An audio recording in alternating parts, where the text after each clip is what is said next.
I am the ghost that lives in your basement. Sometimes I hear you complain about me when you think I'm not listening, but I always listen. I heard that knocking again today. It's creepy, you will say. I'm sorry.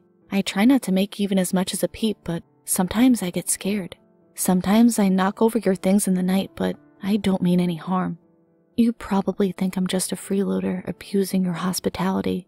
If you can believe it though, I have been here before your house was even your house. Kind of funny, yeah? I lived in the basement then too, but you know what's even funnier? You don't even know you have a basement, but you do. We are roommates, see? Sometimes when you're sleeping, I will stroll into your room, quiet as the mice that live in your walls, and I watch you breathe. I love to look at you all wrapped up in your blankets, dreaming about all the wonderful places that you have been. I like to think that you dream about the boy you talked to at your housewarming party last week. I heard you two whispering to each other, but you were too quiet to understand.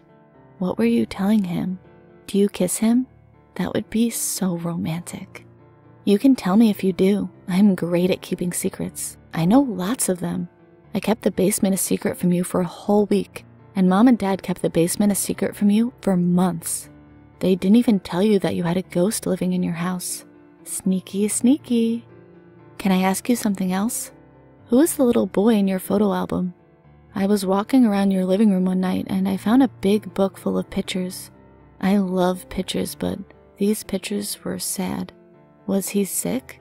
He kinda looks sick. Why would you take so many pictures of someone while they are sick?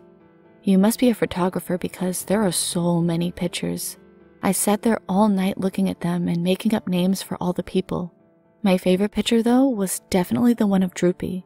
I read the dog tag in the picture pouch, so I didn't have to make up a name for him. He is so cute. You definitely need to bring him over sometime to play. I never had a dog. You are about to wake up now, so I guess it is almost bedtime for me. One more thing though, about the bologna. I just can't help myself, and I'm sorry that you keep having to buy more. It's just delicious. I ate 2 whole slices last night, but it made me kind of sad. I don't know why. Maybe I just miss Mom and Dad. I wish you could have spent more time with them before they moved out. Dad used to bring me bologna sandwiches almost every day. Thump, thump, thump. He would walk down to see me and I would get so excited. Sometimes he could be scary, but bologna days were also my favorite. Do you want to eat? He would ask and I would just nod because he told me that good girls always stay quiet. We have to play the I love you game if you want it.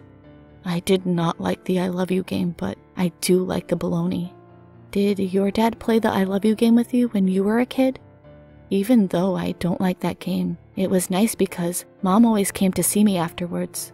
Sometimes she would sneak me sweets and candies to help me sleep. She always said she was sorry though. I'm so sorry. I'm so sorry. I guess she was worried I would get cavities. They stopped coming down to the basement though. They even left the door unlocked, but that didn't matter. There was a big rock in the way. A big, big rock. I couldn't even see around it, but then there were lots of loud noises. Bang, bang, bang! That was scary for sure. I thought the whole roof was going to collapse. It didn't collapse, of course, but it did break something. A metal hole, one that I can just barely squeeze through. I didn't even realize it at first because it was so dark, but I could hear through it, like a telephone. That was how I learned they were just fixing the floors. Bang, bang, bang. Hammers, duh.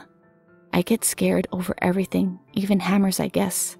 Huh, too bad I didn't figure out that I could fit in the vent before Mom and Dad moved out, but I'm having a lot of fun getting to know you. Just when you talk about your ghost, that's me, and I can hear you. I'm sorry if I forget to put things back where they were, and I'm really sorry about the bologna. If you aren't too mad, I want to tell you a secret. Sometimes I get sad when I hear you say that you are scared of me or that I am doing weird stuff in the night, but I hear other things too. I hear you laugh and I hear you tell the funniest jokes. That's not my secret though. The day you moved into my home, someone came over and you told them, I'm so glad we are friends. When I am down here and I am sad or lonely or scared or I am missing Mom and Dad, I like to pretend that you were talking to me that day. I like to pretend you are my friend. That's my secret. always the ghost in your basement.